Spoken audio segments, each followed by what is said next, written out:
Hi, I'm Carrie Watkins. I'm the Executive Director here at the Constitution National Memorial Museum, and I'll give you a little tour of this special place.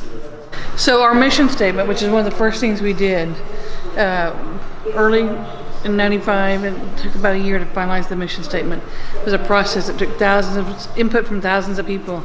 We just ended, it's a 6-page mission statement, but the preamble to the mission statement, which is on both gates outside, and then as you walk in the museum, and then on the overlook it says, "We come here to remember those who were killed, those who survived, and those changed forever. May all who leave here know the impact of violence. May this memorial offer comfort, strength, peace, hope, and serenity." That word hope was really fortuitous in 1995-96. Not a lot of hope. People didn't have a lot of hope. The city was struggling. People were trying to put their lives back together. So the word hope kind of was a 4-letter word. But today, now nearly 25 years later, we can't imagine this place without hope. Mm-hmm. So we're glad that a family member stood up that night and had the guts to say, let's add the word hope in that last line. Yeah, it's very powerful.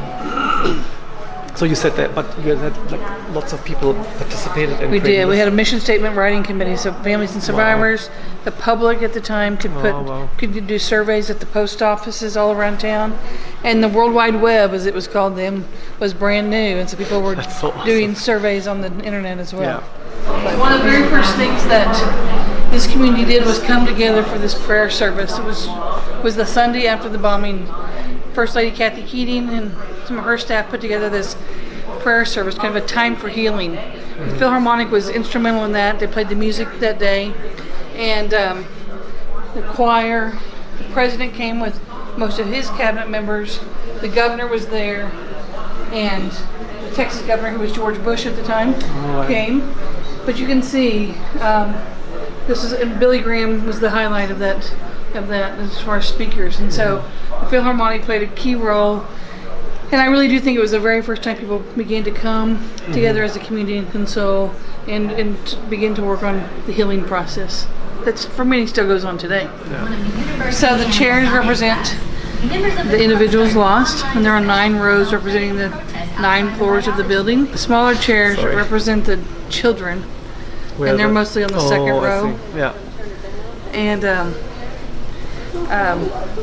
the granite over there on that wall are the survivor names, and so those are that's granite that was salvaged out of the building, and those are names of the people who survived the bombing, and that building, this building, or the block perimeter. That's what we call the survivor tree, which is an old American elm, which is was a parking lot that morning, and people could rush to park there, and it became kind of the symbol of resilience. This tree that bent, burned, but didn't break. It literally burned in half. It was already there. And so it's known as the survivor tree, and it kind of has become our symbol of strength and resilience. And it is the highest point of the memorial that oversees it stands watch over all the grounds. But there's the quote on the inside of the tree says, "The spirit of the city and this nation shall not be defeated. Our deeply rooted faith sustains us."